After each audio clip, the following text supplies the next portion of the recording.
తాకట్టులో ఉన్న బంగారాన్ని విడిపించి ఆ రోజు ఆన్లైన్ రేటుకే మేము కొంటాం. Sharma gold company.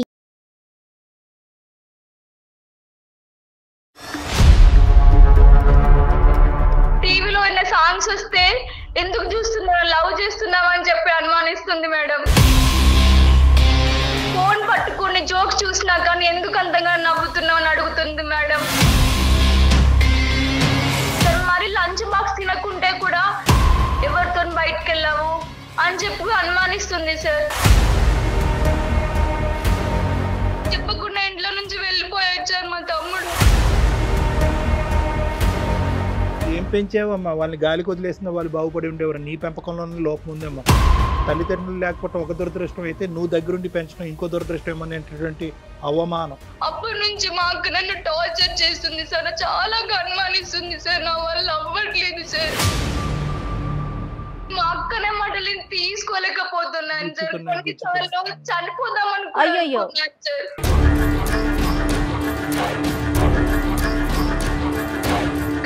సౌండ్ అక్కడ బాయ్స్ సౌండ్ వస్తుంది. ఇక్కడ నీ పెంపకాన్ని వేలెత్తి చూపెట్టడానికి లేదు, అక్కడ లోకం వైపు వేలెత్తి చూపెట్టడానికి లేదు. ఈ రెండు అంశాలని మనం మార్చలేదు. వాడు నీకెందుకు కాల్ చేశాడు? క్లాస్ అయినాక అందరు మాట్లాడుకోరు అక్క, అన్నయ్య అని పిలువమంటావు అక్క. చివరికి అలా ఎలా పిలుస్తారు అక్క క్లాస్ అబ్బాయిలని? చెప్పు నువ్వే ఒకసారి. దానికి ఎందుకు అంతగానం ఇదవుతున్నావు నువ్వు? నేను అడిగినాను కదా, నీకు అంతే కదా. ఇప్పుడు దానికి అంతగానం టార్చర్ గా నువ్వు ఎందుకు ఫీల్ అవుతున్నావు? ప్రేమ అనే చోట అనుమానం అనేది రెండు మ్యాచ్ అవ్వట్లేదు. విపరీతంగా ప్రేమించేటటువంటి అక్క చెల్లెల మీద అనుమానం ఏంటి? మరి దారుణం తెలుసా సార్, నేను కాలేజ్కి వెళ్ళొస్తే కూడా నా బ్యాగ్ చూస్తుంది సార్, బుక్స్ అన్ని దులుపుతుంది సార్. ఈ రోజు ఆ అమ్మాయి జీవితంలో భరించలేనటువంటి ఒక అంశం ఏదన్నా ఉంది అంటే అవమానం.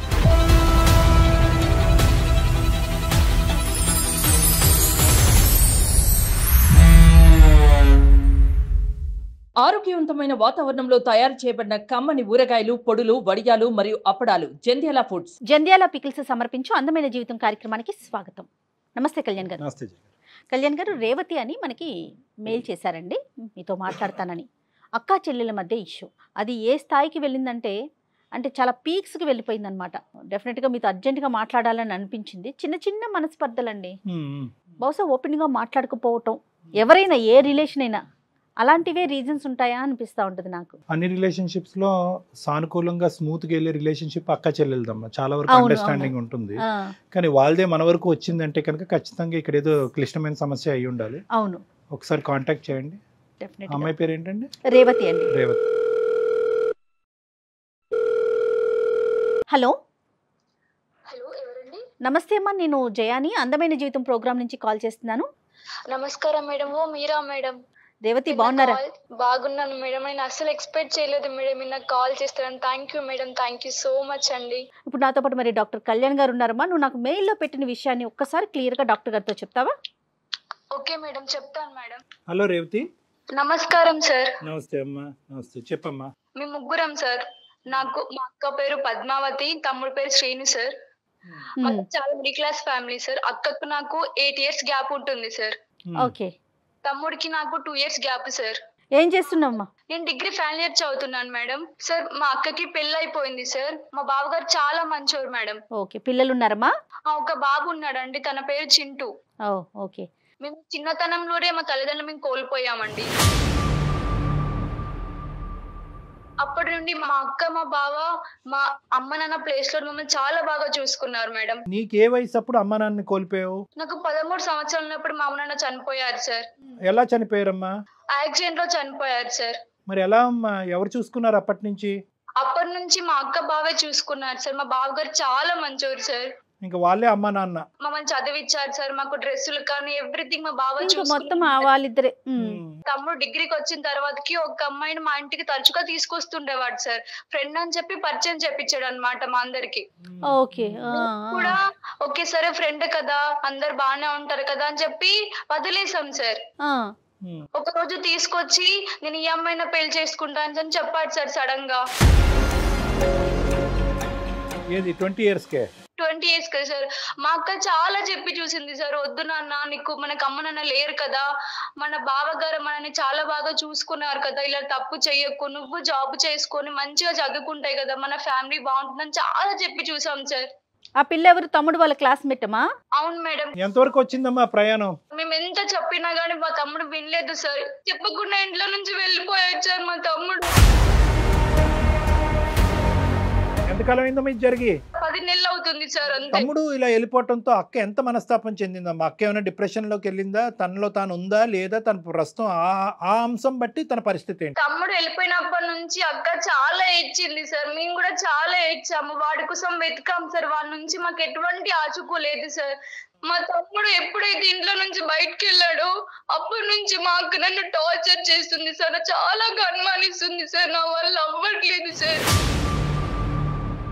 అతను వెళ్ళటం నిన్ను టార్చర్ పెట్టడం ఏంటమ్మా? నువ్వు వాళ్ళ ప్రేమకి ఏమైనా కారణమా? కాదు సార్, తమ్ముడు లేచిపోయాడు కదా ప్రేమించి, నువ్వు కూడా అలానే వెళ్తావు భయం. అంటారు. భయం. భయమా? మరి దారుణం తెలుసా సార్, నేను కాలేజ్కి వెళ్ళొస్తే కూడా నా బ్యాగ్ చూస్తుంది సార్, బుక్స్ అన్ని దులుపుతుంది సార్. మా ఫ్రెండ్స్ ఎవరైనా కాల్ స్పీకర్ లో పెట్టి మాట్లాడు, నేను కాలేజ్కి వెళ్ళకపోయినా ఎవరైనా అబ్బాయిలు ఫోన్ చేస్తాను, అబ్బాయి నీకెందుకు కాల్ చేస్తున్నాను, ఒక్కదానే ఉన్నావా క్లాస్ రూమ్ లో, ఇంకెవరు లేరా అని చెప్పి అడుగుతుంది సార్. మా ఫ్రెండ్స్ కు నాతో ఎవ్వరు మాట్లాడట్లేదు సార్, అందరు నన్ను దూరం పెడుతున్నారు సార్. భయపడతారు, ఈ అమ్మాయిని ముట్టుకుంటే వాళ్ళకి కరెంట్ షాక్ పడుతుంది. అంతేకా? నా ఫ్రెండ్స్ అందరూ బయటికి వెళ్ళినాక నన్ను తీసుకెళ్ళట్లేదు సార్. నేను అడిగితే అమ్మ వద్దమ్మా, మీ అక్కకు నీకు దండమమ్మ అని చెప్పి అంటున్నారు మేడం. నేను ఇంకేం చెప్పాలి? అడుగడుగునా చనిపోయాను మేడం. అదేనమ్మా, అడుగడుగునా ఈ అవమానంతో నువ్వు చాలా ఇబ్బంది పడుతున్నావు, అంతేనా తల్లి? అవును మేడం. మరి నీకు పెళ్లి చేస్తానని గానీ సంబంధాలు చూద్దామని గానీ అట్లా ఏమన్నా చెప్తున్నారా అక్క? అలా ఏమి లేదు మేడం. నేను ఫోన్ పట్టుకుని జోక్స్ చూసినా కానీ ఎందుకు అంతగా నవ్వుతున్నావు అని అడుగుతుంది మేడం. టీవీలో ఏమైనా సాంగ్స్ వస్తే ఎందుకు చూస్తున్నావు, లవ్ చేస్తున్నావు అని చెప్పి అనుమానిస్తుంది మేడం. ఇక ప్రతిదీ ఆవిడ కనెక్ట్ చేసేసుకుంటున్నారు. నేను నైట్ టైం లో ఏమైనా వర్క్ ఉంటే చేసుకుంటే ఈ టైం దాకా ఎందుకు మిల్క్ తోటున్నావు, ఏం చేస్తున్నావు బుక్ లో అని చెప్పి అనుమానిస్తుంది మేడం. అంతకు ముందు లేదమ్మా ఇవన్నీ కూడా? ఇవన్నీ ఎప్పుడు లేదు సార్, నేను చాలా బాగా చూసుకునేది. తమ్ముడైతే ఎప్పుడైతే చెప్పకుండా బయటికి వెళ్ళిపోయాడో అప్పటి నుంచి అనుమానించడం సార్. తమ్ముడు ఇప్పుడు కాంటాక్ట్ లో ఉన్నాడమ్మా? మనకి కాంటాక్ట్ లో లేడా శ్రీను? లేడు సార్. తను ఎక్కడున్నాడో మాకు కాంటాక్ట్ మేము చాలా సార్లు వెతికి చూసాం సార్, మాకు అందుబాటులో ఆచూకీ ఏం తెలియదు సార్ వాడి గురించి. ఇప్పుడు అమ్మాయి తరపున ఎవరన్నా ట్రై చేయటం కానీ అట్లా ఏమన్నా చూసారమ్మా? చూసామండి, మాకేం తెలియదని చెప్పారు అందరూ. కాదు కళ్యాణ్ గారు, ఇప్పుడు ఒక చిన్న సంఘటన అంత పీక్ స్టేజ్ కి అనుమానాన్ని క్రియేట్ చేసేస్తుందండి. బాధ్యత నింపేటటువంటి బరువు ఉంటుంది చూడండి. ఎంత పిన్న వయసులో ఒక వ్యక్తి బరువు తీసుకున్న తర్వాత ఆ బరువుని పక్కనుండేటటువంటి భర్త స్వీకరించి చెరి సమానంగా పంచుకున్న తర్వాత ఈరోజు ఆ అమ్మాయి జీవితంలో భరించలేనటువంటి ఒక అంశం ఏదన్నా ఉంది అంటే ఎవరు? వీళ్ళ అక్క గురించి చెప్తున్నాను. అవమానం. అవమానంతో ఒక తల్లిదండ్రులు పడేటటువంటి అవమానం, చిన్నప్పటి నుంచి ఆ వయసు నుంచే బరువు బాధ్యతలు పెంచుకుని ఈ స్థాయి వరకు వచ్చి భర్త చేతి కూడా అంగీకరించి చింటూ అనే చిన్నోడితో పాటు వీళ్ళిద్దరిని కాపాడుకుంటూ వచ్చింది చూడండి. ఇప్పుడు ఏం పెంచావమ్మా? వాళ్ళని గాలికి వదిలేసిన వాళ్ళు బాగుపడి ఉండేవారు. నీ పెంపకంలోనే లోపం ఉందేమ్మా. తల్లిదండ్రులు లేకపోవడం ఒక దురదృష్టం అయితే నువ్వు దగ్గరుండి పెంచడం ఇంకో దురదృష్టం ఏమనేటటువంటి అవమానం. అది అక్కడ జరిగేటటువంటి అవమానంలోంచి వచ్చే భయం, భయంలోంచి వచ్చే అనుమానం. సరే, మనం ఇంకా ఏం ఇంకా అంతేనమ్మా. అంటే ఈ అనుమానం అనేటటువంటిది నాకు నచ్చట్లేదు అక్క, దయచేసి నన్ను నమ్ము అని చెప్పి నీ మనసులో ఉన్న బాధను ఎప్పుడైనా అక్కకి ప్రేమగా చెప్పావా? చెప్పడానికి చాలా ప్రయత్నించాను సార్. నువ్వు చేసిన తప్పుకి కప్పు పుచ్చుకుంటున్నావు అంటుంది సార్. ఇంకా చెప్పడం కూడా మానేశాను సార్. కానీ ఒక పాయింట్ టు బి నోటెడ్ కదమ్మా రేవతి, తమ్ముడు ఇలా చేస్తాడని చెప్పి నువ్వు కానీ అక్క కానీ ఎక్కడా కూడా కల్లో కూడా అనుకోలే కదా? అనుకోలేదు సార్. ఓకే, సో అది అందరికి ఒక పెద్ద షాక్ అయిపోయింది, నీకు కూడా కదా? అవును సార్. నేను ఎందుకనంటే సార్ మా అక్క నన్ను చాలా బాగా చూసుకుంటుంది సార్. ఇప్పుడు అలా ఎవరు సార్ ఇప్పుడు చూసేది? బావ కూడా చాలా మంచివారు సార్. మా తండ్రి స్థానం తీసుకుని చూసుకున్నాను. తమ్ముడు చేసిన పాపం నీకు శాపం అయింది అంతే. మరి ఇప్పుడు బావ పాత్ర ఏంటి నాన్న? అప్పుడు తమ్ముడు ఇట్లా చేయటం వల్ల ఆయన ఎలా ఉంటున్నారు? నీతో అక్కలాగానే బిహేవ్ చేస్తున్నారా, ఆయన నార్మల్ గానే ఉంటున్నారా? బావగారు కూడా అలానే అన్నారంటే సార్ మా అక్కతో. మా అక్క వచ్చి మాకు చెప్పేది, మీ తమ్ముడికి తమ్ముడు వెళ్ళిపోయాడు కదా. తమ్ముడు అంటే కనుక మీ ఇద్దరికి ప్రత్యేకంగా అక్కకి చాలా అటాచ్మెంట్. ఎందుకంటే దగ్గర దగ్గర వాళ్ళిద్దరి మధ్యన 10-12 సంవత్సరాలు తేడా ఉంది కదా. సో ఆటోమేటిక్గా ఏంటంటే వాళ్ళ అక్క తమ్ముడు అనే దానికంటే తల్లి కొడుకుల్లాగా ప్రయాణము. చింటూ ఎంతో తమ్ముడిని కూడా అలాగే చూస్తుంటది. సరేనమ్మా, ఇవన్నీ నడుస్తున్నాయి. ఇప్పుడు మాకు ఫోన్ చేయడానికి కారణం ఏంటమ్మా? సార్ ఇవన్నీ నేను తట్టుకోలేకపోతున్నాను సార్. మరి లంచ్ బాక్స్ తినకుంటే కూడా ఎవరితో బయటకు వెళ్ళావు అని చెప్పి అనుమానిస్తుంది సార్. ఇక ప్రతి అడుగుని ఆవిడ అనుమానంగానే చూస్తున్నారు, అంతేనమ్మా? అవును మేడం. నేను మా అక్క వాళ్ళ బాబు కోసం చాక్లెట్స్ తీసుకొచ్చిన కానీ నీకు ఎవరు ఇచ్చారు చాక్లెట్స్, ఇప్పుడు వీడి పైన చెప్తున్నావు అని కూడా అంటుంది మేడం.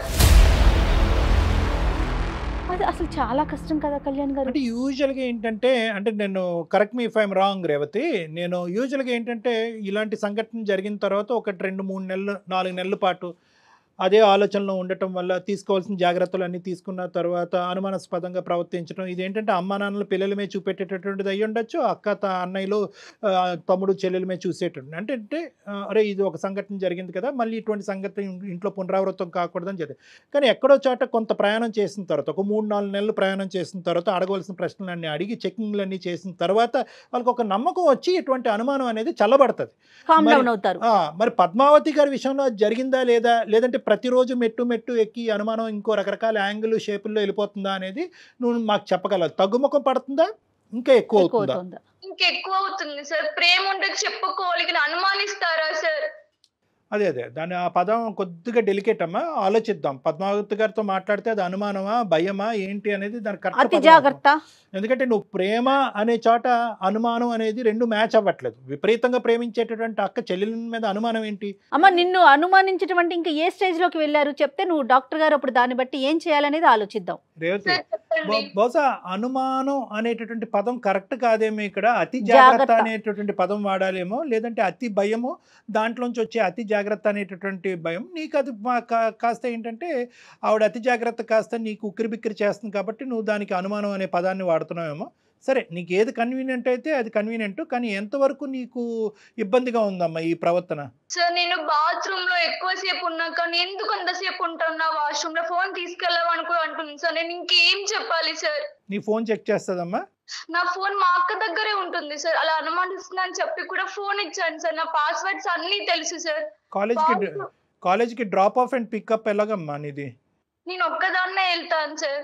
ఇంటికి వచ్చాక ఎటువంటి ప్రశ్నలు వర్షం కురుస్తుంది అనే భయం ఉంటుందా కాన్స్టెంట్ గా నీకు, ఫియర్? నాకు ఇంటికి వెళ్ళామంటే చాలా భయం వేస్తుంది సార్. కాలేజ్ అయిపోయి ఇంటికి వెళ్ళడానికి చాలా టైం తీసుకొని భయపడుకుంటూ వెళ్తాను సార్. ఈ రోజు ఏమంటుందో, మళ్ళీ ఇంకెంత బాధపడాలో అని చెప్పి నా బ్యాగ్ కూడా చెక్ చేసింది సార్. నేను ఏం చెప్పాలి నాకు అర్థం అవ్వట్లేదు సార్. మరి కాదు నాన్న, నువ్వు ఎందుకు అక్క ఇట్లా బిహేవ్ చేస్తున్నావు అని అట్లా ఏమన్నా నువ్వు ఒకసారి అడిగావా? అడిగాను మేడం, చాలా అడిగి చూసాను, కానీ నా మాట వినిపించుకోవట్లేదు మేడం. బావతో చెప్తే ఎలా ఉంటుందో, బావ అక్క ఇలా ప్రవర్తిస్తుంది, నాకు ఆ ఉద్దేశం లేకపోయినా ఇటువంటి ఆలోచన నాకు ఇబ్బందికరంగా ఒక్క మాట చెప్పలేకపోయావా? సార్ అలా చెప్పి చూసాను సార్. నాకు తెలియదమ్మా, అంతా మీ అక్కతోనే మాట్లాడుకో అని చెప్పాను సార్. ఏం బావతో మాట్లాడతాను సార్. ఈ విషయం మాట్లాడలేదు కదండి. ఇప్పుడు మా అక్కే ఇట్లా చేస్తోందని బావతో బయట నుంచి వచ్చిన వ్యక్తి కదా డాక్టర్ గారు. అంతేనమ్మా. నీ ఫీలింగ్ ఏంటి నాన్న? ఇప్పుడు అక్క మీద కోపం ఉందా, ప్రేమ ఉందా, భయం ఉందా, ఎటువంటి ఫీలింగ్ నీకు ఇప్పుడు? నాకు మా అక్క అంటే చాలా ప్రేమ సార్. కాకపోతే మా అక్కనే మాటలు తీసుకోలేకపోతున్నాను సార్. చనిపోదాం అనుకున్నాను సార్.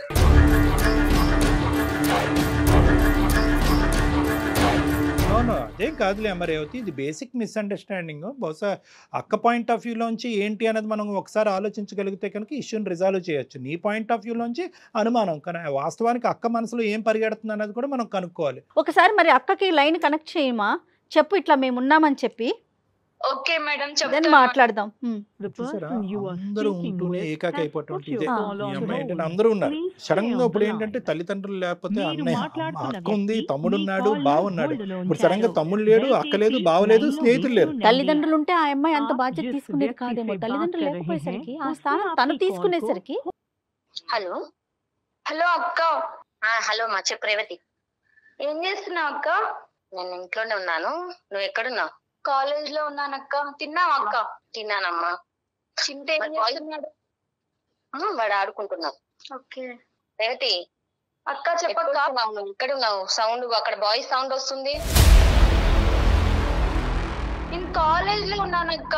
ఏంటక్క ప్రతిసారి ఫోన్ చేసినప్పుడు ఇదే మాట అడుగుతావు? నేను ఇంకెక్కడికి వెళ్తాను అక్క? కాలేజ్ లోనే కదా నేను ఉన్నది. కాలేజ్ లో బాయ్స్ ఉన్నారా అక్క? అవునమ్మా ఉన్నారు, కరెక్టే, లేదని కాదు. నీ పక్క నుండే సౌండ్ వస్తుందని అడుగుతున్నాను, దాంట్లో తప్పేముంది? మేము ఇక్కడ బయటకు వచ్చాం అక్క, వాష్రూమ్ కి. గ్రౌండ్ లో చాలా మంది ఉంటారు కదక్క, పక్క పక్కన వాయిస్ వినిపిస్తే నేనేం చేయాలక్క? ప్రతిసారి ఎందుకక్క ఇలా మాట్లాడి టార్చర్ చేస్తున్నావు? టార్చర్ అని ఎందుకు అంటున్నావు అమ్మా నువ్వు? నీకు నేను టార్చర్ ఏం పెడుతున్నా అడిగాను కదా, నేను అక్కడ బాయ్స్ ఉన్నారు ఏంటి అని అడిగాను. అయితే దానికి టార్చర్ అని ఎట్లా అనుకుంటావు నువ్వు? ఒక్కసారి అడగాలక్క. ప్రతిసారి రోజు ఇదే మాటలు, ఎప్పుడు కాల్ చేసిన పక్కన ఎవరు వాయిస్ ఏంటక్క ఇది? నాకు నేను ఒక్క నిమిషం ఉండు. నువ్వు ఒకవేళ మీ గర్ల్స్ ఎవరైనా ఫ్రెండ్స్ మాట్లాడితే నేను అడుగుతానా? బాయ్స్ సౌండ్ వస్తేనే కదా నేను అడిగేది నిన్ను. నా జాగ్రత్తలో నేను ఉంటున్నా, బయట జరుగుతున్నది అన్ని చూస్తున్నాను కాబట్టి నేను అలా అడుగుతున్నా. నీకెందుకు అనిపిస్తుంది అట్లా నేను టార్చర్ పెడుతున్నా నిన్నని? అదే అక్క, అది కూడా కరెక్టే అక్క. నువ్వు నాకు చెప్పి చూడాలి కదా అక్క. ప్రతిసారి అబ్బాయిల వయసు ఎందుకు క్లాస్ రూమ్ లో లేనిపోతే బయటకు వచ్చాను, గ్రౌండ్ లో అబ్బాయిల మాట వినిపించదా అక్క? ఇప్పుడు నువ్వేమన్నా నేను అడిగినప్పుడు నేను కాలేజ్ లో ఉన్నాక నువ్వు బయటకు ఉన్నా అన్నావా? నేను వాష్రూమ్కి వచ్చినాక ఇక్కడ బయట ఉన్నా, నేను కాల్ చేసిన అంటే నేను ఆగిపోయేదానిగా. నువ్వు అట్లా అనలే కదా, కాలేజ్ లో ఉన్నా అన్నావు, అందుకు నేను అడిగినా. అదే గ్రౌండ్ లో ఉన్నాం అక్క, గ్రౌండ్ లో చాలా మంది ఉంటారు కదా అక్క, వాయిస్ వినిపించదా అక్క? సరేలే దానికి ఎందుకు అంతగానం ఇదవుతున్నావు నువ్వు? నేను అడిగినాను కదా, నీకు అంతే కదా ఇప్పుడు. దానికి అంతగానం టార్చర్ గా నువ్వు ఎందుకు ఫీల్ అవుతున్నావు? అలా అని కాదక్క, ఇంటికి వస్తేనేమో నా బుక్ చూస్తావు, నా బ్యాగ్ ఓపెన్ చేస్తావు, తినకుంటేనేమో బయటికి వెళ్ళావు, నా ఫోన్ చూస్తావు, ఫ్రెండ్స్ ఎవరైనా కాల్ చేస్తే స్పీకర్ లో పెట్టి మనం మాట్లాడుతావు. ఎవరైనా మా క్లాస్ బాయ్స్ కాల్ చేస్తే వాడు నీకెందుకు కాల్ చేశాడు? క్లాస్ అయినాక అందరు మాట్లాడుకోరు అక్క, అన్నయ్య అని పిలవమంటావు అక్క చివరికి.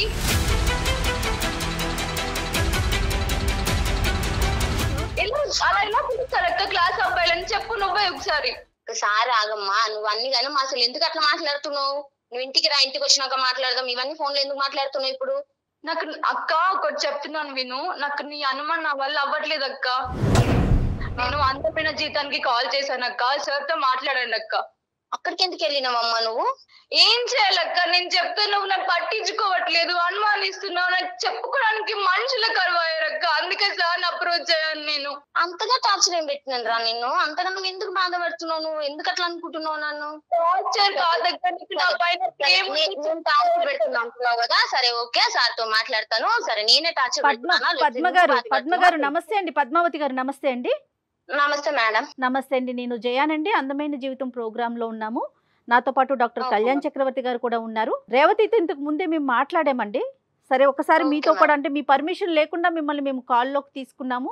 తను ఫోన్ మాట్లాడిన మొదటి నుంచి ఇప్పటి వరకు కూడా మా అక్క అంటే నాకు ప్రాణం, నేనంటే మా అక్కకి ప్రాణం, ఇదే చెప్తా ఉందండి. కానీ ఈ అనుమానం అనే ఈ పదాన్ని ఎంత ప్రాణము ప్రేమ వింటున్నాము, అనుమానం అనే పదాన్ని కూడా తను మొదలు పెట్టిన దగ్గర నుంచి అదే చెప్తా ఉంది. పద్మావతి గారు నమస్తే అమ్మా. నమస్కారం సార్. నమస్తే అమ్మా. ఫస్ట్ ఆఫ్ ఆల్ ఏంటంటే మీలాంటి మంచి వ్యక్తుల్ని అభినందించాలి, ఆశీర్వదించాలి. మీలాంటి వాళ్ళు ఈ భూప్రపంచం మీద మళ్ళీ మళ్ళీ పుట్టాలి అని కోరుకోవాలి. ఎందుకంటేనమ్మా చిన్న విషయం కాదు. ఎందుకు అంటే సుమారుగా మీకు ఎంత ఉంటాయి అప్పుడు 21-22 సంవత్సరాల వయసులో తల్లిదండ్రులు ఇద్దరు పోగొట్టుకున్నటువంటి ఇద్దరు పిన్న వయసులో ఉండేటటువంటి ఇద్దరు పిల్లల్ని మీరు కాపాడుకుంటూ ఈ మంచి విషయాలన్నీ మీ రేవతి చెప్పిందమ్మో, మాకు ఇంకో విధంగా తెలియదు.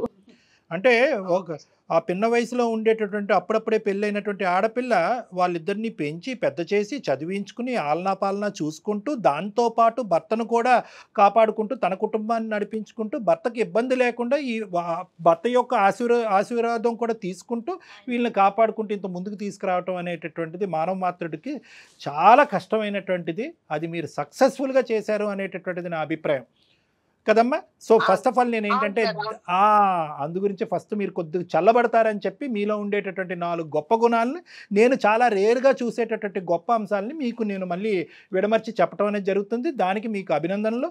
చాలా సంతోషం అమ్మా మీలాంటి వ్యక్తులతో మాట్లాడటం అనేటువంటిది. రేవతి గారు ఈరోజు మాకు ప్రధానంగా కాల్ చేయడానికి ప్రధానమైనటువంటి అంశం ఏంటంటే అక్క ప్రేమ కరువయ్యిందో, లేదంటే అక్క అంటే నాకు ఇష్టం లేదనో, అక్క అంటే కోపంగా ఉందనో, మా ఇద్దరి మధ్య ప్రేమ ఇదివరకు ఉండేది ఇప్పుడు తెగిపోయిందనే ఉద్దేశం అన్నది కాదు. ప్రేమ అనేటటువంటిది ఈరోజు అవరోధులు దాటి, అంటే పరిధులు దాటి ఇంకో లెవెల్కి వెళ్ళిపోయిందండి. ఆ ప్రేమ అనేటటువంటిది కాస్త దాని యొక్క మీనింగ్ మారిపోయి అనుమానం అనేటటువంటి ఏరియాలోకి వెళ్ళిపోయింది అని చెప్పి ఆ అమ్మాయి బాధపడుతుంది. ఇది అనుమానం అంటారా, జాగ్రత్త అంటారా, ఏమిటి అసలు మీకు జరుగుతుంది? అందులో ఏంటంటే ఆ అమ్మాయి చెప్పటమే కాకుండా ఇప్పుడు మేము లైవ్లో కూడా విన్నాం. పక్కన బాయ్స్ మాట వినిపిస్తూ ఉంటే కనుక అబ్బాయిల మాట ఎందుకు వినిపిస్తుంది? నువ్వు క్లాస్ రూమ్లో ఉన్నాను అని అన్నావు కానీ గ్రౌండ్లో వాష్రూమ్ దగ్గర లేనన్నావు కదా. నువ్వు చెప్తే కరెక్ట్గా చెప్పాలి కదా.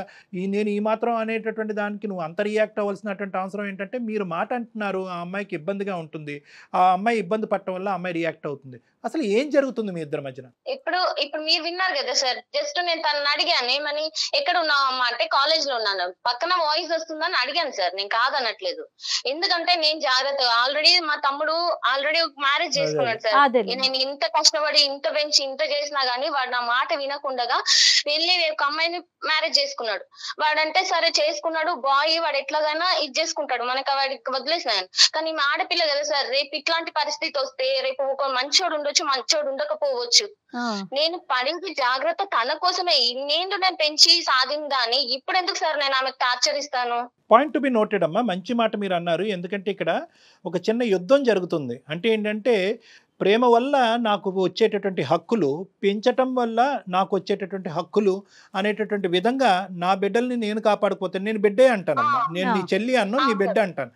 నీ బిడ్డను కాపాడుకునేటటువంటి హక్కు నాకు ఉంది అనేటటువంటి పదాలు మీరు అంటున్నారు. కానీ ఆ అమ్మాయి ఏమనుకుంటుంది అంటే కనుక, తమ్ముడు అలా వెళ్ళిపోవటం అనేటటువంటిది అక్కకి ఎంత బాధగా ఉందో, నేను ఇంకో అక్కగా నేను అంతే బాధపడుతున్నాను. తమ్ముడు అలా వెళ్ళిపోవటం వల్ల నేను ఇంకొక 2 ఆకులు ఎక్కువ తిని, నేను ఒక 2 అతిగా నేను నా గురించి ఎక్కువ జాగ్రత్త పడతానే కానీ మళ్ళీ మా అక్కకి మళ్ళీ ముళ్ళుతో నేను గుచ్చుతానా, మా అక్కని బాధ పెడతానా, ఈ ప్రేమను నేను చంపుకుంటానా అనేటటువంటిది ఆ అమ్మాయి వర్జన్.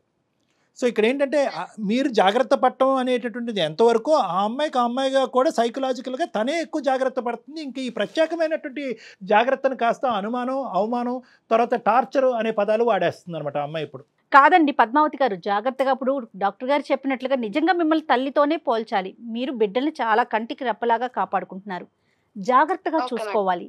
కానీ అతి జాగ్రత్త అనే విషయం, చాలా అతిగా చేస్తున్నారు మా పెద్దలు అనే ఫీలింగ్ పిల్లలకు కలగకూడదు కదా. తను ఆ సిచ్యువేషన్లో ఉంది చెల్లి అంటే రేవతి. అంటే ఇక్కడ ఏంటంటే, ఇప్పుడు మీ వర్జన్ మేము వినాలి అనుకుంటున్నాం పద్మావతి గారు. అంటే తమ్ముడు అనేటటువంటిది, అంటే మీ తమ్ముడు దగ్గర మీకంటే ఒక 10 సంవత్సరాలు చిన్నవాడు, మీ కొడుకు లాంటి వాడు, వాడు చింటూతో సమానం, మీ అబ్బాయి చింటూతో సమానంగా పెంచుకున్నటువంటి వాడు 20 సంవత్సరాలు వచ్చేటప్పటికి ఒక అమ్మాయిని ప్రేమించి ఇంట్లోంచి వెళ్ళిపోవటం వల్ల మీరు ఎటువంటి అవమానాలు, ఎటువంటి బాధలు మీరు భరించేటటువంటి పరిస్థితి వచ్చిందని దాన్ని బట్టి మనకు అర్థమవుతుంది మీరు ఎందుకు ఈ లెవెల్కి వెళ్ళారు.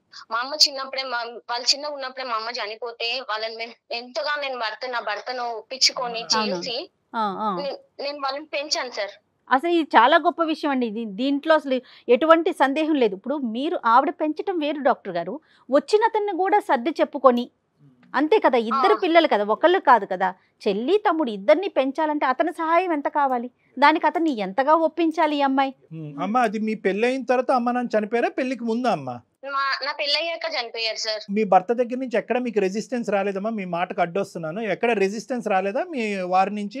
ఇదేంటి మన జీవితం మనం చూసుకుందాం, వాళ్ళిద్దరు ఎందుకని ఎప్పుడు రాలేదా? సార్ వచ్చాయి సార్, ఎన్నో వచ్చాయి. కానీ వాళ్ళకి ఎవరు లేరు కాబట్టి నేను నా భర్తను ఒప్పించుకొని నా భర్తతో మాటలు పడుతూ పిల్లల్ని సాదుకుంటూ వచ్చాను సార్. నేను ఇప్పటి వరకు ఇంత పెద్దగా చేసింది అందుకే సార్, ఎందుకంటే అమ్మ నాన్న ఉంటే నాకు ఇలాంటి పరిస్థితి ఉండేది కాదు. ఎప్పుడో ఒక్కోసారి అంటారు కదా సార్ భర్త అయినా గానీ మామూలుగా, కానీ అయినా కానీ నా భర్త అన్నా కూడా మళ్ళీ దగ్గరికి తీసుకొని మళ్ళీ చూసేవాడే గానీ పిల్లల్ని మాత్రం ఏమనేవాడు కాదు. ఇప్పటికి అడగండి, మీరు దేవుడిని అడగండి, ఒక్క రోజన్నా ఏమన్నా అన్నారేమో అడగండి. లేదు అతని నుంచి ఏం కంప్లైంట్ ఏం లేదమ్మా మనకి. సార్ ఏదున్నా మా ఇద్దరి మధ్యలో ఉండేది, మేమే అనుకునేది, మేమే మళ్ళీ అయ్యేది. పిల్లల్ని మాత్రం మంచిగా చదివిస్తూ చేస్తూ మేమిద్దరం కష్టపడుకుంటూ మేము వాళ్ళని చదివించుకుంటూ మేము ఇంతవరకు తెచ్చాం సార్. వాళ్ళ అమ్మ నాన్న చనిపోయినాక వీళ్ళని మేము సాధినాం. నా బిడ్డల్లాగా సాదుకున్నాను. నేను ఒక్క కొడుకుతోటే ఆగిపోయినా, ఎందుకంటే చాలు వీళ్ళు ఉన్నారు ఇంకా వద్దు అని చెప్పి నా భర్తకు అలా చెప్పి కూడా నేను ఆగిపోయినాను సార్. రియల్లీ గ్రేట్ అండి పద్మావతి గారు, నిజంగా అండి, నిజంగా. కానీ ఇక్కడ ఏంటంటే మీ యొక్క త్యాగం కంటే నీ భర్త యొక్క త్యాగాన్ని మనం కొనియాడాలమ్మా. ఎందుకంటే నిజంగా ఒక బయట నుంచి వచ్చినటువంటి మీ కుటుంబంతో ఎటువంటి సంబంధం లేనటువంటి వ్యక్తి ఏదో అడపదడప కొన్ని కొర్రీలు వేయచ్చు, ఇదెందుకు మనకు తలకాయ నొప్పి అనేటటువంటి విధంగా అనొచ్చు. కానీ ఫైనల్గా అతను యాక్సెప్ట్ చేసి ఫైనాన్షియల్గా సపోర్ట్ చేస్తూ వాళ్ళని చదువు, ఆహారం అన్నీ కూడా ప్రొవైడ్ చేసినటువంటి ఒక గొప్ప వ్యక్తి. నిజంగా మీతో ఎంత మాట్లాడుతున్నావు అతనితో ఇంకో 2 నిమిషాలు ఎక్కువే మాట్లాడాలేమో. కానీ ఈ అబ్బాయి వెళ్ళిపోయిన తర్వాత పరిస్థితి ఏంటమ్మా? మీ తమ్ముడు ఇంట్లోంచి పారిపోయిన తర్వాత అతని యొక్క రియాక్షన్ ఏంటి, మీ హస్బెండ్ యొక్క రియాక్షన్? మా హస్బెండ్ తో చాలా ఇదయ్యాను సార్, చెప్పుకోలేను సార్ నేను. ఎందుకు అంటే చిన్న పిల్లల నుండి నువ్వు చూసుకుంటూ వస్తే నీ మీద నిన్ను తన్ని ఎట్లా పోయిండ్రో మంచిగా అయిందో అన్న మాటలు కాడికించి ఎన్నో ఉన్నాయి సార్. బుద్ధి నేను వచ్చిందా ఇప్పుడు ఏం అని. చెప్పుకోలేను, ఎందుకంటే ఈ నా భర్త నన్ను అన్నాడని రేవతికి తెలిస్తే రేవతి ఇంకా ఇది అవుతుంది. ఆమె ఆడపిల్ల, అరే మా అక్కకి ఇంత బాధ అవుతుందని రేపు తను ఏమన్నా అయింది అనుకో, నేను చేసిన దానికి ఏం వాల్యూ ఉండదు సార్. ఇంత పెంచి ఇంత చేసి నేను సూపర్. రేపు ఆ పిల్లకి ఏమన్నా అయ్యింది అనుకో, ఇంకా నేను ఇంతగానం చేసి నేను వేస్ట్ సార్. నేను అసలు అంతేగా. ఉండలేను సార్. ఇప్పుడు ఇంకా మీరు చెప్పారంటే అటు బావ మీద ఉన్న గౌరవం తగ్గొచ్చు ఆ అమ్మాయికి, ఇన్ని రోజులు చూసింది తగ్గిపోతుంది కదా. అలా అమ్మా ఎందుకు నేను అంతకు ముందు ఎక్కువ అని అడిగేదాన్ని కాదు సార్. నేను ఎందుకంటే పిల్లల్ని మామూలుగా క్యాజువల్ గా వదిలేసేదాన్ని, అంతగా ఇచ్చేసేదాన్ని కాదు. ఎప్పుడైతే వీడు ఇట్లా చేసిండో, ఎప్పుడైతే వీడు మాటలు వినకపోవడం, వీడు ఇట్లా చేసిండో, అప్పటి నుండి నేను ఈమెను కొంచెం స్ట్రిక్ట్ గా చేయడం స్టార్ట్ చేసినాను సార్. అట్లా నేను అందుకనే ప్రతి ఒక్క మాటకు నేను ఎదుగుతాను. ఎందుకంటే ఇవాళ ఫ్రెండ్స్ అంటారు, రేపు లవర్స్ అయిపోతున్నారు కదా సార్. బయట ఎట్లున్నారు సార్ అందరూ. అది పాయింటే, కానీ అందరూ అయిపోవట్లేదమ్మా. ఇందాక నేను ఒక పాయింట్ నేను చెప్పాను పద్మావతి గారు, మీరు క్యాచ్ చేయలేదు. అంటే ఏంటంటే తమ్ముడు వెళ్ళిపోయినటువంటి బాధ పద్మావతి గారికి ఎంత ఉందో రేవతికి కూడా అంతే ఉంది. ఇప్పుడు ఈ రేవతి యొక్క అమ్మాయి యొక్క సైకాలజీ ఏంటి అనేటటువంటిది మా అందరికంటే బాగా తెలిసిన వ్యక్తి ఎవరన్నా ఉన్నారంటే అది పద్మావతి గారు. పుండుమే కారం జల్లుతుందా? జల్లదుగా. ఇంకా ఏంటంటే ఒక 2 ఎక్కువ జాగ్రత్తలే ఆ అమ్మాయి తీసుకుంటుంది. అమ్మో లోకం ఇలా ఉంది, ఎట్నుంచి ఏ గాలి ఎటువంటి వీస్తుందో మనకు తెలియదు, ఎటువంటి ఏ కెరటంలో మనం కొట్టిపోతామో తెలియదు. కాబట్టి మళ్ళీ మా అక్కకు అనుమానం పడకుండా, మా బావ దగ్గర నుంచి ఒక మాట పడకుండా నేను జాగ్రత్త పడాలి అనుకునే మెచ్యూరిటీ ఉందా రేవతి? లేదా తమ్ముడు శ్రీను వెళ్ళిపోయినటువంటి పద్ధతిలో మనం కూడా వెళ్ళిపోదాము, లవ్ అంటే ఇంత గొప్పగా ఉంటుందేమో, మనం కూడా ఇందులోంచి బయటపడిపోయి మనం కూడా స్వేచ్ఛను అనుభవిద్దాం అనేటటువంటి సైకాలజీయా? రేవతి సైకాలజీ ఏంటి మీరు చెప్పండి. రేవతి అలాంటిది కాదు సార్, నేను ఒప్పుకుంటాను. ఫినిష్. నేను పెంచుతున్నాను కాబట్టి నాకు తెలుసు తన ఏందో, ఎట్లుంటుందో ఏందో అని నాకు తెలుసు. ఎందుకు అనంటే బయట ప్రపంచాన్ని చూసి ఫ్రెండ్స్ తో తిరగడం వలన చేయడం వలన తమ్ముడు ఇట్లా చేసిండు. ఒకవేళ ఇట్లా కూడా అనుకోవచ్చు కదా సార్, నేనుండి మా అక్కకు బరువు ఎందుకు, నేను కూడా ఎవరైనా చూసుకొని వెళ్ళిపోతాను అనుకోవచ్చు కదా సార్ మనసులో. భయం నుంచి వచ్చేటటువంటి ఊహాజనకమైనటువంటి ఆలోచనలు చాలా ప్రమాదకరం అమ్మా. వాటికే మనం యూజ్ చేసేటటువంటి పదం అనుమానం. మీ భయం ఏంటంటే కనుక, అరే నేను ఇన్ని జాగ్రత్తలు తీసుకుని శ్రీనుని పెంచినా కూడా వాడు ఇలా వెళ్ళిపోయాడు కాబట్టి అదే స్థాయిలో జాగ్రత్తలు తీసుకున్నటువంటి రేవతి కూడా వెళ్ళిపోదని గ్యారంటీ ఏంటి అనేది. మీ పిల్లల మీద మీకు నమ్మకం లేకపోవటం కాదు, మీ బిడ్డల మీద మీకు నమ్మకం లేకపోవట్లేదు, లోకం మీద మీకు నమ్మకం లేదు. ఈ గెద్దల్లాగా తనుకుని పోతారేమో అనేటటువంటి భయం. కానీ ఒకటి గుర్తుపెట్టుకోండి, ఇప్పుడు ఉండేటటువంటి మన లోకం, ఇప్పుడు ఉండేటటువంటి ప్రపంచం ఇప్పుడు కానీ అప్పుడు కానీ ఎప్పుడు కానీ ప్రపంచాన్ని మార్చలేవు. మనం కన్నటువంటి మనం నమ్మకాన్ని మనం ఎప్పుడు కాపాడుకుంటూ ఉండాలి. మీ నమ్మకం ఒకసారి దెబ్బతింది, కానీ ప్రతిసారి ఆ నమ్మకం దెబ్బతింటుందా? ప్రతిసారి మీ పెంపకం తప్పుదో పడుతుందా? ఇదంతా వాడు అలా వెళ్ళిపోవటం వల్ల ఈరోజు మీ పెంపకంలో లోపం అని అనుకోవాలా? కాదు. ఇక్కడ మీ పెంపకాన్ని వేలెత్తి చూపెట్టడానికి లేదు, అక్కడ లోకం వైపు వేలెత్తి చూపెట్టడానికి లేదు. ఈ 2 అంశాలని మనం మార్చలేము, అవి ఎప్పుడు ఫిక్స్డ్ పాయింట్సే. ఎటొచ్చి ఏంటంటే కనుక క్యారెక్టర్స్ని అర్థం చేసుకోవటం అనేది చాలా ఇంపార్టెంట్. మీ అమ్మాయి చుట్టూరు 100 మంది రాక్షసులు ఉండొచ్చు, 100 మంది ఆకతాయిలు ఉండొచ్చు, 100 మంది ప్రేమికులు ఉండొచ్చు, 100 ప్రపోజల్స్ వచ్చి ఉండొచ్చు. రేవతిని ఇందాక మనం ఒక పాయింట్ అడగలేదు, ఎంతమంది అమ్మ వయసున్న ఆడపిల్లలు నీ దగ్గర ఎంతమంది అమ్మ చూడటానికి అందంగా ఉంటావో, చదవటానికి బాగా చదువుతావో, లేదంటే మంచితనాన్ని చూసి ఎంతమంది వచ్చి నిన్ను ప్రపోజ్ చేశారమ్మా అని మనం అడగలే. కానీ చాలామంది చేసుంటారు ఆ వయసులో ఉన్న ఆడపిల్లకి. అవన్నీ వచ్చి ధైర్యంగా, అక్క ఇంతమంది నన్ను ప్రపోజ్ చేసినా కూడా నేను అదంతా కూడా అక్కడికక్కడ అడ్డుకట్టేసి నీ మాట మీద ఈ కుటుంబం మీద ఉండేటటువంటి విలువ నమ్మకంతో నేను నన్ను కాపాడుకుంటూ వచ్చానమ్మా అని చెప్పి ఆ అమ్మాయి చెప్పడానికి చాలా అవకాశాలు ఉన్నాయి. కానీ ఆ అమ్మాయి మనసు విప్పి మాట్లాడటానికి మీరు అవకాశం ఇవ్వట్లేదు. జాగ్రత్త జాగ్రత్త, అతి జాగ్రత్త, విపరీతమైనటువంటి జాగ్రత్త. కాస్త అనుమానం వెళ్ళిపోయి ఆఖరికి సొంత చెల్లె ఇంత అల్లారు ముద్దుగా ప్రేమించి పెద్ద చేసినటువంటి మా అక్కని ఏమంటుందంటే అనుమానాస్పదం అనే పదం ఆడేస్తుంది అమ్మాయి. చాలా బాధేస్తుంది మాకు. సార్ ఒక్క నిమిషం సార్, చెప్పమ్మ రేవతి. మా తమ్ముడు వెళ్ళినప్పుడు కూడా మా అక్క ఎంత బాధపడిందో, మా బావకి ఎంత నచ్చ చెప్పుకుంది, తను ఎంత అనుభవించింది నేను చూసాను సార్. తన బాధ నాకు తెలుసు, ఎందుకు చేస్తాను సార్. కానీ మా అక్క నుంచి ఇలాంటి మాటలు నేను ఎప్పుడు ఎక్స్పెక్ట్ చేయలేదు సార్, తీసుకోలేకపోతున్నాను సార్. అక్క ఎన్ని మాటలు అన్నా, ఎన్ని అనుమానాస్పదంగా ఎన్ని అవమానాలు చేసినా కూడా at the end of the day ఆ సారాంశం, ఆ సమరీ ఏదన్నా ఉందంటే అది ప్రేమ. అంతే, ప్రేమ. అక్క చేసినటువంటి త్యాగాలు పోల్చుకుంటే కనుక సమాజంలో వేళ్ళ మీద లెక్క పెట్టచ్చు ఎంతమంది ఈ బాధ్యత తీసుకుని ఇన్ని త్యాగాలు చేస్తారు. అక్కతో పాటు చరి సమానంగా ప్రయాణం చేసేటటువంటి బావ, వాళ్ళిద్దరు దేవుళ్ళు లాంటి వాళ్ళు నీకు. వాళ్ళిద్దరి దగ్గర నుంచి వచ్చేటటువంటి, అంటే నేను ఏమంటున్నానంటే, కొంచెం అలా చెప్పండి సార్. అలా చెప్పే వాళ్ళు లేకుండా కూడా నా మీదకి ఏమైనా అక్క అనుమానం పడుతున్నావు అని, నేను బుక్స్ చెక్ చేస్తున్నానని, అవి చూస్తున్నానని. ఏంటంటే ఒక చెడు ఒక మంచి మధ్య న్యాయం చెప్పడం చాలా ఈజీ అమ్మా. కానీ ఇంతమంది మంచి మనుషుల మధ్య న్యాయం చెప్పడం నాకు చాలా కష్టంగానే ఉంది. పద్మావతి కరెక్టే, రేవతి కరెక్టే. రేవతి క్యారెక్టర్ వైజ్ చాలా కరెక్ట్, పద్మావతి పెంపకంలో సూపర్ హిట్. సో వీళ్ళిద్దరి మధ్యన నువ్వు తప్పు నువ్వు ఒప్పు అని అనట్లేదు. ఎవరికి వాళ్ళు ఒకరినొకరు అర్థం చేసుకుని ఆ మెట్టు తగ్గితే కనుక పాత ప్రేమలు మళ్ళీ చిగురిస్తాయని అంటున్నాను. ఇక్కడ ప్రధానంగా ఏంటంటే సమాజం మీద పోయినటువంటి నమ్మకం కాస్త మీ ఇద్దరి మధ్యన పోకూడదు. ఆ ప్రేమ కాస్త అతి ప్రేమగా మారిపోతుంది. మీ ఇప్పుడు ఏమైంది, ప్రధానంగా జరిగినటువంటి అంశం ఏంటి? శ్రీనుని చాలా జాగ్రత్తగా పెంచారు, అల్లారు ముద్దుగా పెంచారు, వాడికి ఏ కష్టం నష్టం రాకుండా పెంచారు. కానీ ఏమైంది, బయట నుంచి వచ్చేటటువంటి ఒక శక్తి, ప్రేమ అనేటువంటి శక్తి తెలిసి తెలియనటువంటి వయసులో అన్ని తన్నుకుని వెళ్ళిపోయింది. కాబట్టి మీకు అపనమ్మకం ఎవరి మీద క్రియేట్ అయింది? సమాజం మీద క్రియేట్ అయింది. ఆ అపనమ్మకం కాస్త ఎక్కడి వరకు వచ్చిందంటే రేవతి వర్సెస్ పద్మావతి మధ్యన వచ్చేసింది. కాబట్టి మీ ఇద్దరి మధ్యన నమ్మకం పెరగాలి అంటే, ఇద్దరు మంచి మనుషుల మధ్య నమ్మకం పెరగాలి, ఆ పాత అక్కా చెల్లెల్లాగా మీరు కొనసాగాలి అంటే కనుక ప్రధానంగా కావాల్సింది ఏంటంటే మీరిద్దరూ ఎవరి బాధలేంటి, ఎవరి బలాలేంటి, ఎవరి బలహీనతలు ఏంటంటే ఓపెన్ గా ఇదివరకు ఎలా మాట్లాడుకున్నారో అలా మాట్లాడుకోవాలి. ఆవిడ అనుమానంగా మాట్లాడుతుంది, అదిగో నువ్వు కూర్చుంటేనే అనుమానిస్తున్నావు అని చెప్పి అక్కని తప్పించుకునేటటువంటి పద్ధతిలో మీరు వెళ్ళిపోతున్నారు. మా అక్క పైన ఎటువంటి కోపం లేదు సార్, అతి ప్రేమ వల్ల చెప్పే విధానం నాకు నచ్చట్లేదు సార్. రైట్, అదేనా అదే రేవతి అక్క చెప్పక్క. ఏం లేదు తల్లి, ఎందుకంటే నీకు ఇంత బాధ అవుతుందని నేను అనుకోలేదు. నువ్వు అందమైన జీవితాన్ని వరకు వెళ్తామని నేను అసలు అనుకోలేదు. ఎందుకంటే నాకు చెప్పేవాళ్ళు కూడా కావాలి కదా. ఎందుకంటే నేను నిన్ను ఎంతగా ప్రేమించి ఎంతగా చూసిందో నీకు తెలుసు కదనే. నువ్వు ఇప్పుడు అక్కడికి వెళ్ళి ఆ సార్ మనకి ఎంతగా నచ్చ చెప్పింది, ఇప్పుడు ఎంత మంచి చెప్తున్నాడు. ఎందుకంటే అట్లా చెప్తే కనీసం వీళ్ళు చెప్పినా గానీ నువ్వు విన్నా గానీ నీ మైండ్ లో కూడా మంచి మనసు వస్తుంది నీకు. అలా చెయ్యొద్దు అనే మనసు అన్నా వస్తుంది నీకు. కాబట్టి నా నుండి నువ్వేమన్నా బాధపడి ఉంటే సారీ.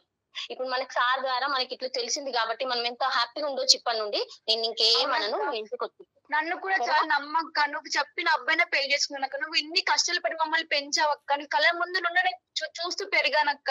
నువ్వు ఎవరిని పెళ్లి చేసుకోమంటే వాళ్ళనే పెళ్లి చేసుకుంటానక్క, నన్ను నమ్మక్క. ఇప్పటి నుంచి అయినా సరే నువ్వు చెప్పినావు కదమ్మా, నేను నమ్ముతాను. ఎందుకంటే వాడు అట్లా చేసినందుకు నీ మీదకి ఏదైనా గానీ అంతకు ముందు నీతో ఎలా ఉన్నానో నీకు తెలుసు కదా రేవతి. అక్క స్టార్టింగ్ లో ఎలా అయితే నన్ను చూసుకున్నావో ఇప్పటి నుంచి కూడా అలానే చూసుకోవక్క. నాకు స్టార్టింగ్ ప్రేమ కావాలక్క. నేను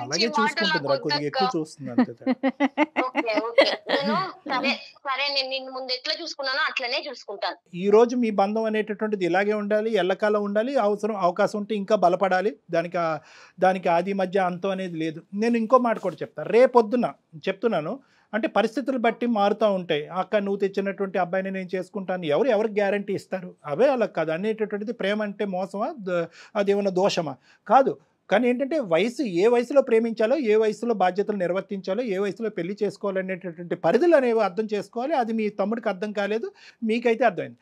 అనుమానం అనేటటువంటిది తీసి పక్కన పెట్టి ఆలోచన అనేటటువంటి దాంట్లో నింపి ఓపెన్గా డిస్కస్ చేసుకోవటం మూడో అంశాన్ని నింపితే కనుక ఎటువంటి గొడవలు ఉండవు, ఎటువంటి అవమానాలు ఉండవు. ఇద్దరు మంచి వాళ్ళే. మీ ప్రేమ వైపు ఒక్క సెకండ్ కూడా 0.5% కూడా వేలెత్తి చూపెట్టడానికి లేదు పద్మావతి గారు. రేవతి యొక్క క్యారెక్టర్ మీద 0.001% వేలెత్తి చూపెట్టడానికి లేదు. ఇద్దరు మంచి మనుషులే.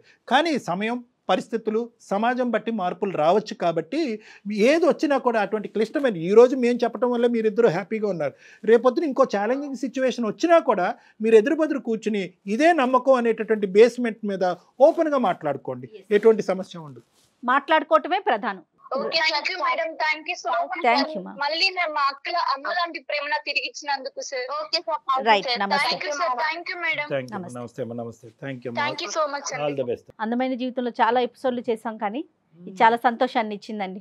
ఎందుకంటే ఒక ఫ్యామిలీకి సంబంధించిన విషయం. ఎందుకంటే వాళ్ళకి ఆ అమ్మాయికి వెనక ఎవరు లేరు, ఈ అమ్మాయికి ఇద్దరు గొప్ప వాళ్ళే కదా కళ్యాణ్ గారు. చాలా సంతోషం అండి. నమస్తే. ఆరోగ్యవంతమైన వాతావరణంలో తయారు చేయబడిన కమ్మని ఊరగాయలు, పొడులు, వడియాలు మరియు అప్పడాలు జంధ్యాల ఫుడ్స్.